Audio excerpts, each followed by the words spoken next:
Bulletin کے آغاز میں آپ کو خبر دیں، مہلک وبا کی تیسری خطرناک لہر NCOC نے عید پلان جاری کر دیا۔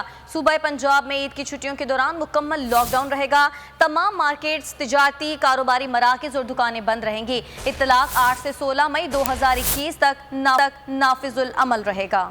جان لیوا وائرس کے وار میں اضافہ، NCOC نے عید پلان جاری کر دیا۔ صوبہ پنجاب میں عید کی چھٹیوں کے دوران مکمل لاک ڈاؤن رہے گا۔ تمام تجارتی کاروباری مراکز اور دکانیں بند رہیں گی۔ چاند رات بازار اور مہندی اور دیگر آرائشی اسٹال، سیاحتی مقامات اور بین الصوبائی اور شہروں کے مابین پبلک ٹرانسپورٹ بھی بند رہے گی، جبکہ گروسری سٹورز، کلینکس، لیبارٹریز اور میڈیکل اسٹورز، پھل، چکن اور گوشت کی دکانیں، بیکریز اور پیٹرول پمپس کھلے رہیں گے۔ عید کے دنوں میں راولپنڈی میں 5 چیک پوسٹ بھی قائم کی جائیں گی۔ یاسمین راشد کہتی ہیں کہ 10 سے 15 دن اہم ہیں، عوام احتیاط کریں۔